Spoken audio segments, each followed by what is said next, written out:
तरफ कि supreme court के लिए क्या चैलेंजेस है बीएड को बाहर करें। सबसे पहली बात तो मैंने आपको ये जो बताई है यही सबसे बड़ा चैलेंज है कि गलती एनसीटी की है और भुगतेगा बीएड का बच्चा।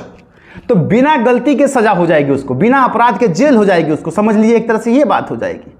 तो ऐसी स्थिति में सुप्रीम कोर्ट, और जब सुप्रीम कोर्ट कोई ऑर्डर लिखता है, आप याद रखिए कि सुप्रीम कोर्ट एपेक्स कोर्ट होता है इंडिया का, इसके जजमेंट इंग्लैंड तक कोर्ट करता है, इंग्लैंड का हाई कोर्ट और सुप्रीम कोर्ट कोर्ट करते हैं। आपको अगर यकीन नहीं है तो मेरे वीडियो के प्लेलिस्ट में पड़ा होगा। साउथ अफ्रीका में एक नथिया का केस हो गया था एक लड़की का, supreme court Indian supreme court का राइट टू लाइफ का एक्ट वहां पर डिस्कशन हुआ था साउथ अफ्रीका में कि अगर कोई लड़की नथिया पहनना चाहती है तो उसको पहनने दिया जाए। ये साउथ अफ्रीका में सुप्रीम कोर्ट का कोर्ट गया था इंडियन। तो जब जजमेंट लिखा जाता है तो यूनिवर्सल लिखा जाता है। यूनिवर्सल जस्टिस का सिस्टम ये होता है कि 100 ठो चोर 100 ठो गुनहगार बच जाएं तो बच जाएं, एक निर्दोष को सजा नहीं होनी चाहिए। और यहां बीएड की कोई गलती नहीं है। अगर एनसीटी ने कहा होता कि आप बीएड मत कीजिए, जिसको भी प्राइमरी में जाना है वो बीटीसी करके बैठे, नहीं हम नहीं लेंगे, तो हर बीएड का बच्चा मैं लिख के देता हूं कि बीटीसी की डिग्री आप लोगों के सामने रख के बैठा होता, बीएड भी और बीटीसी भी रख के बैठा होता, जहां आएगा वहां चले जाएंगे। क्योंकि ये बात सच है कि बीएड के लिए ज्यादा पढ़ना पड़ता है बनस्पत BTC, that is a fact. तो ये जो है सुप्रीम कोर्ट के सामने भी एक चैलेंज। दूसरी बात ये है कि जो है लागू हो चुका है, नोटिफिकेशन एग्री कर लिया गया है और उसके साथ कई सारे राज्यों में जो है बीएड का सिलेक्शन हो चुका है।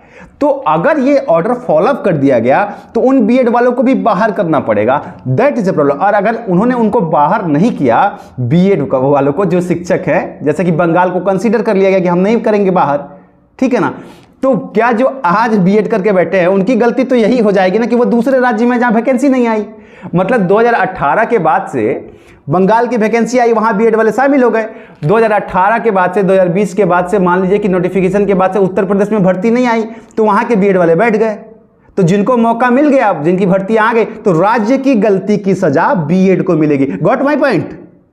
Got my? हालांकि ये बात सही है कि सुप्रीम कोर्ट का फैसला लेना है, वो बाहर करेगा या अंदर करेगा, हम लोग जज नहीं है। लेकिन जो पॉइंट मैं पब्लिकली रखना चाहता हूं वो ये है कि यू गॉट माई पॉइंट, कि बंगाल में भर्ती आ गई तो बीएड वाले घुस गए, बीएड वालों का सिलेक्शन हो गया, और उत्तर प्रदेश में भर्ती नहीं आई, मध्य प्रदेश में अब आने वाली है, बिहार में अब आने वाली है, तो अब बीएड बाहर हो जाए। तो मतलब एक ही रूल के ऊपर एक जगह बीएड नौकरी करेगा और एक ही रूल के ऊपर एक जगह बीएड को शामिल नहीं किया जाएगा। That is the point, that is the point question on the supreme court. और जरूरत पड़ेगी तो इसको लेकर के कोई ना कोई रिव्यू में चला जाएगा कि हम भी तो वही पढ़ाई करके रखे, उसी नोटिफिकेशन के भरोसे हम बैठे हैं, तो हमको मौका क्यों नहीं दिया गया। Got my point? अब आप इस चीज को तो बहुत अच्छे से समझ। तो ये दूसरी प्रॉब्लम हो गई।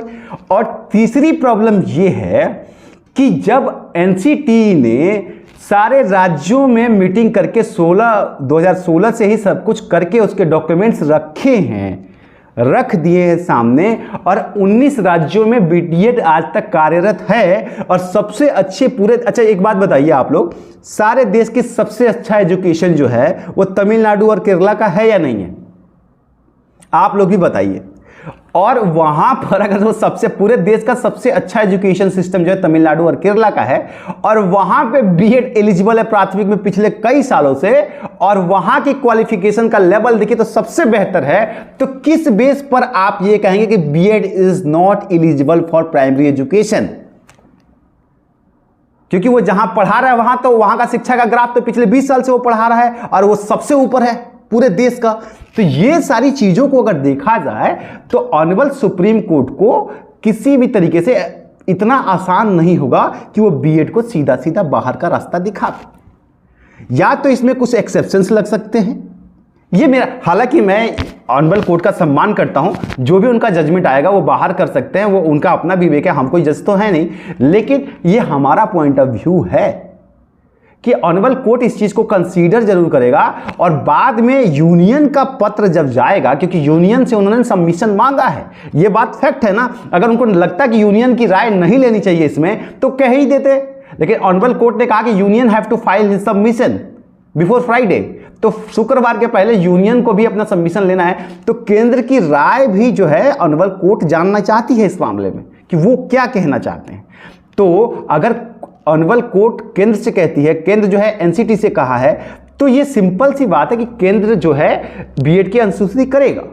तो इसलिए इन प्रॉब्लम्स के बीच में बीएड जो है कहीं ना कहीं अभी ज़्यादा सिक्योर है। हालांकि कोर्ट का फैसला है जो भी होगा, मुझे अभी सबसे ज़्यादा दिक्कत यह है कि मैं यूनियन का वो सबमिशन देखना चाहता हूं, और अभी जो है उसके ऊपर आदेश गया है, तो वो अभी समझ लीजिए कि गुरुवार या बुधवार के आसपास में, या हो सकता है फ्राइडे तक ही वो लोग सबमिट करेंगे, या हम संडे मंडे जब भी हो जाए मैं उसको देख लूँ कि उसमें क्या पॉइंट आए हैं, तब मैं आपको आश्वस्त कर दूंगा कि केंद्र ने क्या सबमिशन दिए, अब ये फैसला कहाँ जा रहा है। अगर केंद्र ने इस बात की अनुसूची पूरी तरीके से कर लिया तो मान के चलिए कि काफ़ी हद तक बीएड बच जाएगा। हाँ, एक सवाल किसी साथी का था कि क्या केबीएस में प्राइमरी में बीएड एलिजिबल होगा, तो देखिए अभी तो होगा, उनके नोटिफिकेशन के हिसाब से उन्होंने एलिजिबल किया है, और ऑनरेबल कोर्ट ने केबीएस के मामले को एक्सेप्ट भी किया है कि वहां पे उन्होंने कहा है कि टीचर्स की कमी है, और उत्तराखंड में भी बीएड एलिजिबल होगा क्योंकि वहां के राज्य सरकार ने ये साफ साफ कहा है कि हमारे यहाँ टीचरों की कमी है।